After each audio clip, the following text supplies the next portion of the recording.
Hello, my name is Tanisha Reed, and my persuasive presentation will be on drugs, guns, and violence. I have chosen to speak on drugs, guns, and violence today because there has been a lot of killings here in my hometown, which is Brownsville, Tennessee, within these last 2 months. I have chosen to speak on this issue because within this month alone, there have been 7 people that have been shot and killed. I think guns are bad, even though I know there will be a lot of people that say that guns are used for protection, which is true until the guns are in the wrong hands. And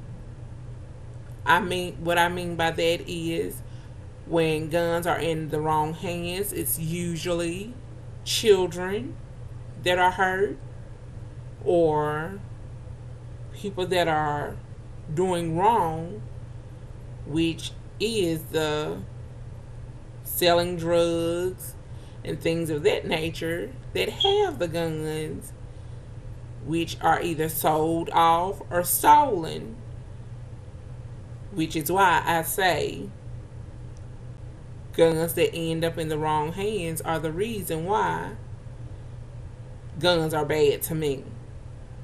I understand guns are needed for protection, but from home breaking ins and burglaries, guns are just really bad because they're not being put away in areas where they cannot be found.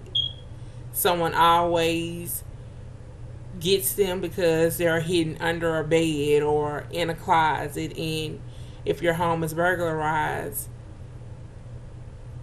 the thieves have your property now and they're using those guns for wrong. For the last 2 weeks now, we have had several call-ins because shots have been fired, whether it's at someone's home, shooting at someone's car, and things are just really out of control. And according to Wikipedia.com, Brownsville is a city in Haywood County, Tennessee, with a population of 10,292 people, which is not very much. And to me, everyone is really just about related in some kind of way for guns and drugs and violence to be all over the news all the time. According to the 2010 census, Brownsville only covers 9.1 square miles. And for a place to be this small, things more interesting should be going on instead of drugs, guns, and violence. I would say that the kids don't have or really choose not to be a part of anything like extracurricular activities to keep them away from selling drugs, doing drugs, selling guns, buying guns, or anything like that that is causing so much violence here. I'm not going to blame all of the guns, violence, and drugs on just the children because there are adults that are behind this as well. But they are behind the scenes and not stepping forward to try and help out. I would say that gangs are an issue as well because you have this set here and this set there, and they decide they want to, I would say, feud over stupid things, which should be resolved and can be resolved if parents step in or other adults. I think there's more that could be done than what's going on now because things are just out of hand. According to point5digital.com, drugs and guns are being seized from homes during searches. That lets the police know that regardless of the age of the person, a lot of people do not have like the need to have guns, but they want them, especially those that selling drugs and things of that nature.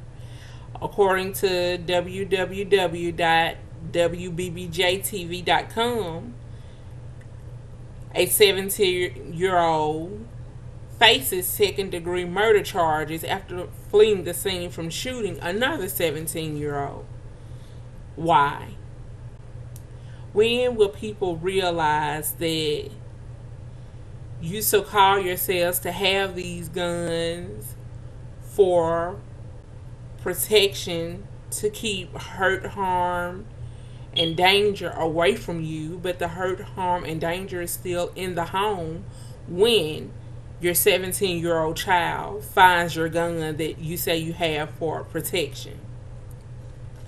According to Brownsville, Tennessee Community News, on November 18th, a 17-year-old teenager was shot and killed by a friend over a cell phone.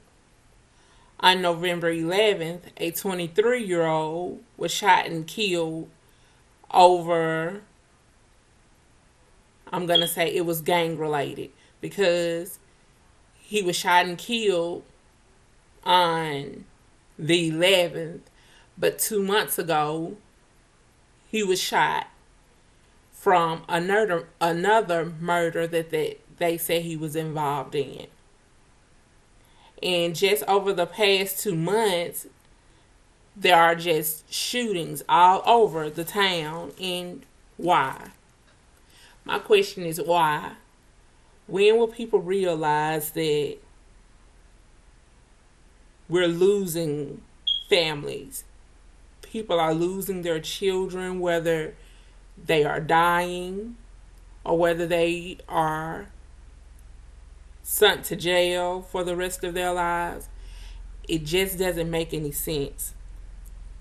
People need to take time and talk to their children to see what's going on with them, because all of these funerals, there has been at least 15 funerals here alone, and it's all related to gun violence, drugs, gangs. Nothing will be resolved by picking up a gun to, instead of talking things out. Someone needs to step in, someone needs to help out, whether it's the FBI or whoever, but first of all, it's going to start with the parents. Parents need to know what's going on with their children. They need to talk to them, understand what's going on with them, instead of letting or allowing things to just go on without seeking help, whether it's counseling, whether it's talking to a police officer, or more fathers need to be involved. A lot of the children seem to want to carry on a legend that a father may have had. Now, the father may be in jail or dead, maybe. You can't live up to what a father has kept going. It's time to put an end to the drugs and violence. And it's going to have to start with someone. And I hope someone understands the importance of this. And this is my persuasive speech. I hope I included all the facts and info. And thank you again.